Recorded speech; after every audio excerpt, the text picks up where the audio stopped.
बिस्मिल्लाह रहमान रहीम। अस्सलाम वालेकुम। आप देख रहे हैं public coverage with Arif. Channel पर प्लीज़ सब्सक्राइब करना मत भूलिएगा जी। बात करते हैं कि PIA ख़रीदने वाले आरिफ हबीब कौन है। आरिफ हबीब खाक से उड़ान तक का सफ़र आप लोगों के साथ शेयर करना है जी, तो वीडियो में एंड तक बने रहें। कराची की तंग गलियों में एक लड़का रहता था।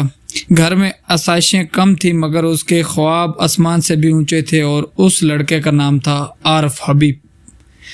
हिजरत के बाद उसके ख़ानदान ने नए सिरे से ज़िंदगी शुरू की। तालीम मैट्रिक तक थी मगर सीखने का जुनून किसी बड़ी यूनिवर्सिटी से कम नहीं था।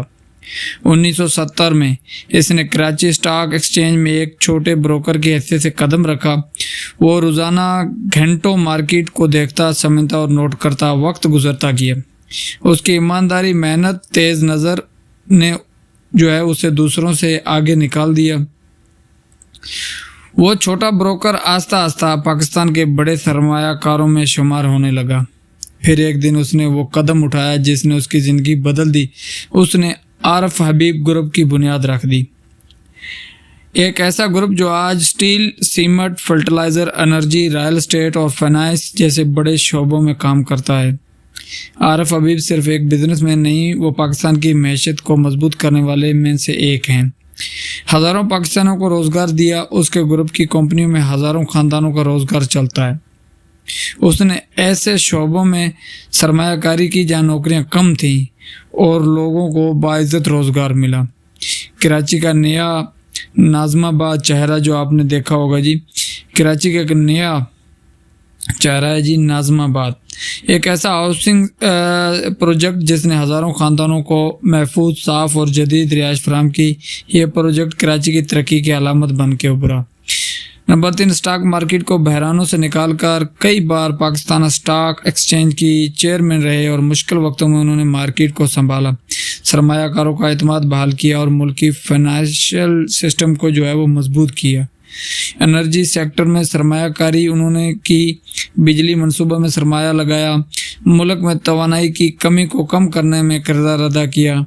आरिफ हबीब का एक पहलू ऐसा भी है जो कम लोग जानते हैं, वो दिल से इंसानियत की खिदमत करते हैं।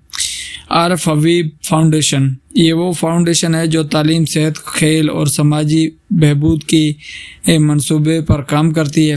गरीब ख़ानदानों की मदद, स्कूलों की सपोर्ट और नौजवानों के लिए मौका पैदा करने का सबब है और अहम मकसद हैं इनके। अस्पतालों, तालीमी इदारों के सपोर्ट और वो मुख्तलिफ अस्पतालों, ट्रस्टेड और तालीमी इदारों को फंडिंग देते हैं ताकि गरीब मरीज़ों का इलाज हो सके और बच्चों को तालीम मिल सके। खेल और नौजवानों की तरक्की, नया नाज़माबाद में स्टेडियम, ग्राउंड और खेलों की सहूलत उनकी सबसे वो बड़ी सोच की अलामत है। सेहतमंद नौजवान ही मजबूत कौम बनाते हैं, ये उनकी एक सोच है। और आज सबसे बड़ा संगे मील, उसने पाकिस्तान की कौमी एयरलाइन PIA का 75% वो हिस्सा खरीद लिए। 135 अरब रुपए की उसने तारीखी डील वो पूरे मुल्क को हैरान कर दिया। ये पाकिस्तान की तारीख की सबसे बड़ी प्राइवेटाइजेशन है और उन्होंने कहा कि PIA में काम करने वाले मुलाजमीन को नहीं निकाला जाएगा और मज़ीद 20 तियारे मज़ीद PIA में लाए जाएंगे। एक वक्त था जब वो स्टॉक मार्केट को बाहर खड़े होकर वो सीनियर ब्रोकर को देखता था। आज वो एक ऐसी एयरलाइन का मालिक है जिसके जहाज़ दुनिया भर के आसमानों पर उड़ते हैं। यह कहानी सिर्फ एक शख्स की नहीं, ये उम्मीद की कहानी है। यह कहानी बताती है कि कामयाबी डिग्रियों से नहीं, हौसले से मिलती है। असल ताकत हालात में नहीं, इंसान के अंदर होते हैं। अगर नीयत साफ और मेहनत सच्ची तो एक मैट्रिक पास लड़का भी कौमी एयरलाइन का मालिक बन सकता है। ये तो है जी आरिफ हबीब की कहानी। तो एक आप लोगों को और भी मुबारक के अल्हम्दुलिल्लाह पाकिस्तान वो ऊंची उड़ान भरते भरते अपना एयरलाइन को बैठा।